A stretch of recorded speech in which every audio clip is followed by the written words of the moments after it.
안녕하십니까. 맨눈으로 세상의 흐름을 읽어드리는 와이타임스 정세 분석의 주북일입니다.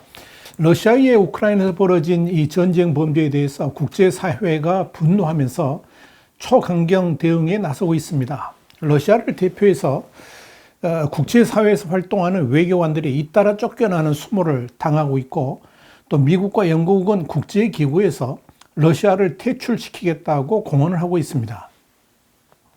지난 4일 러시아하고 국경을 맞댄 발트 3국 중 하나인 리투아니아가 러시아의 민간인 학살에 대한 항의로 자국 주재 러시아 대사를 전격적으로 추방했습니다. 그러면서 이 리투아니아 외교부는 유럽연합, 그러니까 EU와 북대서양조약기구, 그러니까 나토의 다른 회원국도 우리와 같은 조치를 취할 것으로 기대한다, 이렇게 말을 했습니다. 곧이어서 독일도 정보기관과 연계된 것으로 의심되는 이 베를린 주재 러시아 대사관 직원 40명을 외교상 기피인물, 그러니까 페르소나 논 그라타로 지정을 해가지고 내쫓기로 했고, 이 프랑스 외교부도 프랑스 안보 이익에 반하는 활동을 하는 러시아 외교관 35명을 추방한다, 이렇게 발표를 했습니다. 5일에도 이 러시아 외교관들에 대한 추방은 계속됐습니다. 이탈리아의 외교부는 국가 안보를 이유로 러시아 외교관 30명을 추방한다고 했고, 이후 마리오 드라기 이탈리아 총리는 전쟁 범죄는 처벌받아야 된다, 푸틴 대통령과 러시아 당국은 책임을 져야 할 것이다, 그러면서 이 부차 지역에서의 학살과 관련한 조사를 촉구를 했습니다. 이 스페인의 호세 마누엘 알바레스 스페인 외교부 장관도 이들, 그러니까 러시아 외교관들이 스페인 국익과 안보를 위협하고 있다 그러면서 이 러시아 외교관 25명을 즉각 추방하겠다, 이렇게 밝혔습니다. 이어서 덴마크의 예페 코포드 외무부 장관도 외교관으로 등록한 정보기관 요원들이 자국에서 스파이 활동을 했다 그러면서 기소된 러시아 외교관 15명을 추방한다라고 밝혔습니다. 또한 이 안 린데 스웨덴 외교부 장관도 러시아 외교관들이 불법적인 정보 수집을 했다, 그러면서 이 러시아 외교관 3명을 추방한다라고 했습니다. 또 발트 연안의 라트비아하고 에스토니아도 이날 각각 러시아 영사관 2곳의 문을 닫고 소속 외교관들을 추방했습니다. 라트비아의 에드가스 링기빅스 외교장관은 다거브 필사하고 또 라에파야의 이 러시아 총영사관 2곳의 문을 닫고 러시아 외교관 13명을 추방했다라고 트위터를 통해서 밝혔습니다. 러시아하고 국경을 접한 에스토니아 역시 러시아 외교관 7명뿐만 아니라 이 러시아 영사관 직원 14명을 추방하고 러시아 영사관 2곳을 폐쇄했다라고 외교당국이 밝혔습니다. 슬로베니아 정부도 33명의 러시아 외교관을 추방했고, 또 러시아 대사를 초치해서 우크라이나 민간인 학살에 대해서 충격을 표현했다라고 밝혔습니다. 또한 루마니아와 포르투갈 정부도 국가안보에 반하는 행위를 이유로 해가지고 이 러시아 대사관 직원 각각 10명씩을 추방했습니다. 이들 나라 외에도 벨기에, 네덜란드, 아일랜드, 불가리아, 폴란드, 체코, 이런 다른 유럽 국가들도 이 러시아 외교관에게 자국을 떠날 것을 요구했습니다. 더불어서 EU의 행정부격인 집행위원회도 이날 일부 러시아 외교관들을 외교상 기피인물로 선언했습니다. EU 외교 정책을 총괄하는 호셉 보렐 외교안보정책 고위대표는 이날 EU 주재 러시아 대표부의 여러 관리들을 외교상 기피인물로 지정하기로 했다 그러면서 이는 그들의 외교적 지위에 반하는 활동에 관여한 데 따른 것이다, 이렇게 밝혔습니다. EU는 이 같은 결정을 전달하기 위해서 EU 주재 러시아 대사를 초치하기도 했습니다. 자, 이렇게 우크라이나에 대한 러시아의 전쟁 범죄 사실이 확인된 이후에 이틀 동안에만 200여 명의 러시아 외교관들이 유럽 각지에서 추방되는 수모를 겪고 있다, 이렇게 보시면 됩니다.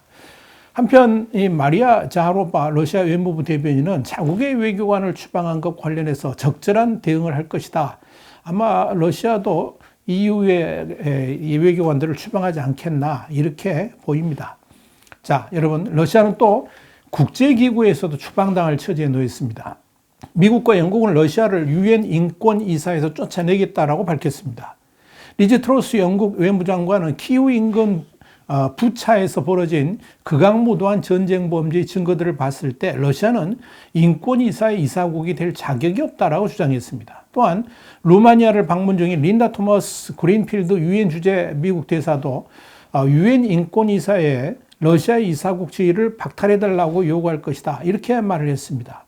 블라디미르 젤렌스키 우크라이나 대통령도 자국을 침공한 이 러시아군을 이슬람 극단주의 테러 단체 이슬람 국가, 그러니까 IS에 비유를 하면서 러시아의 유엔 안전보장이사에, 그러니까 안보리 퇴출을 요구했습니다. 젤렌스키 대통령은 이어서 우리는 안보리 거부권을 죽음의 권리로 바꿔 사용하는 나라를 상대하고 있다 그러면서 침략 당사자이면서도 이 거부권 행사로 안보리의 손발을 묶고 있는 러시아를 강력하게 비난했습니다. 그러면서 젤렌스키 대통령은 그들이 자신의 침략에 대한 안보리 결정을 막을 수 없도록 상임이사국에서 퇴출해야 된다라고 촉구를 했습니다. 이 젤렌스키 대통령의 주장대로 유엔 안보리는 유엔에서 유일하게 국제법적 구속력이 있는 결정을 내릴 수 있는 기관이지만 미국과 영국, 프랑스, 중국, 러시아 등 상임이사국 5개국, 이걸 P5라고 하는데 이 중에서 한 나라라도 거부권을 행사하면 모든 논의나 결정을 막을 수 있는 구조를 가지고 있죠. 이 때문에 가해국인 러시아와 러시아를 지지하는 이 중국의 방해로 이 우크라이나 침공에 대해서 직접적 군사 대응을 하지 못하고 있습니다. 물론 유엔 안보리에서의 러시아 퇴출은 현실적으로 거의 불가능합니다만 이런 움직임이 일어난다는 것 자체가 이 러시아의 지위를 근본적으로 흔들 수 있다는 점에서 앞으로 국제적 기구들에서의 러시아 축출이 어디까지 이루어질 수 있을지 귀추가 주목됩니다. 자, 여러분, 이렇게 러시아에 대한 외교적 고립이 격화된다는 것은 그만큼 러시아가 다시는 전쟁 범죄를 생각할 수 없을 정도로 강력한 제재를 가하겠다, 이런 의도로 볼 수가 있습니다. 이를 위해서 유럽연합, 그러니까 EU는 이 우크라이나 정부와 함께 합동조사단을 구성했습니다. 그걸 러시아군의 학살 행위에 대한 현장 조사에 돌입한 겁니다. 폰데어 라이엔 EU 집행위원장은 우크라이나 검찰을 지원하기 위한 조사팀을 파견했고 유로폴, 그러니까 유럽 형사경찰기구하고 유로저스트, 유럽 사법기구도 지원 준비를 마쳤다라고 강조를 했습니다. 그러면서 국제형사재판소 ICC를 공동조사단에 참여시키기 위한 협의도 진행 중이다, 이렇게 밝혔습니다. 폰데라이엔 위원장은 이어서 이번 주 중에 키우를 방문하겠다라고 말을 했습니다. 미첼 바첼레트 유엔 인권 최고대표도 부차의 민간인 시신을 모두 발굴해 정확한 사망 원인을 알아내고 증거 보존을 위한 모든 조치를 취해야 된다라고 말하면서 진상조사 의지를 드러냈습니다. 중요한 건 이렇게 러시아에 대한 전쟁 범죄를 확고한 근거를 바탕으로 단죄를 하게 된다면 이 러시아의 외교적 고립은 물론이고 경제적, 정치적 고립 역시 강화될 수밖에 없다는 점입니다. 자, 이런 관점에서 EU 집행기관인 집행위원회는 5일 러시아 석탄 수입 금지, 러시아 도로 및 운송 상품 운송업체의 블록 진입 차단, 러시아의 지도급 정치인을 겨냥한 광범위한 새로운 제재를 검토하기 시작했다, 이렇게 월스트리트저널이 5일 보도를 했습니다. 특히 EU가 구성하는 러시아의 지도급 정치인에 대한 제재는 푸틴 대통령의 전 부인 소생이죠. 2딸을 포함해가지고 라브로프 외무장관의 사위 같은 이런 가족들까지 제재 대상에 포함시킨다는 점에서 파급력이 매우 클 것으로 보입니다. 이런 EU의 강력한 제재 조치에 대해서 그동안 유보적 입장을 보였던 독일마저도 이번 러시아의 전쟁 범죄 공개 이후에 적극적으로 찬성하는 쪽으로 방향을 잡은 것으로 보입니다. 미국도 국제적으로 신뢰 있는 기관들에서 러시아에 대한 전쟁 범죄가 분명하게 확인된다면 사실상 러시아를 완전하게 고립시키는 방향으로 강력한 제재를 진행할 준비를 하고 있습니다. 여기는 러시아하고 교류를 하는 국가들에 대한 제2차 제재, 그러니까 세컨더리 보이콧 방안까지 담고 있어서 이 러시아의 존립까지 위협할 수 있을 것으로 보입니다. 미국은 우선 6일 러시아에 대한 모든 신규 투자 금지, 러시아 금융기관 및 국영기업에 대한 제재 강화, 또 러시아 정부 당국자 및 그 가족에 대한 제재 등을 담은 추가 제재를 내놨습니다. 여기에 대해서 미 당국자는 새로운 제재 패키지는 러시아에 엄청난 비용을 부과해서 러시아가 경제적, 재정적, 기술적 고립의 길로 더 나아가도록 할 것이다, 이렇게 말을 했습니다. 또한 젠샤키 백악관 대변인은 5일 이 브리핑에서 추가 제재 예정 사실을 확인하면서 이는 부분적으로 부차 학살에 대한 대응이 될 것이다. 이렇게 언급을 했습니다. 그러면서 그는 이 러시아는 자원이 무한하지 않다. 그러면서 심각한 손상을 주는 제재를 감안할 때 그들은 달러 보유고를 고갈시킨다든지 새로운 수입을 창출하거나 디폴트, 그러니까 채무 불이행이 된다든지 이 중 하나를 선택할 수밖에 없을 것이다. 이렇게 강조를 했습니다.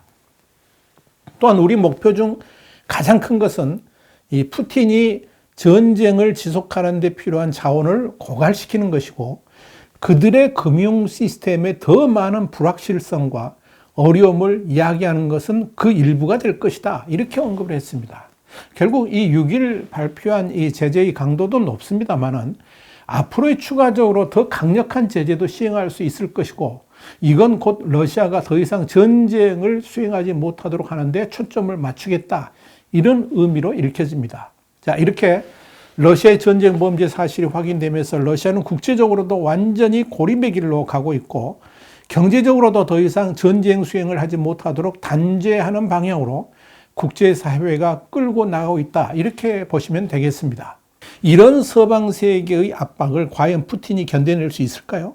또 그런 러시아의 고립을 바라보는 중국의 시진핑은 또 어떤 생각을 하고 있을까요? 와이타임스 정세분석이었습니다. 다음 시간에 다시 뵙겠습니다. 감사합니다.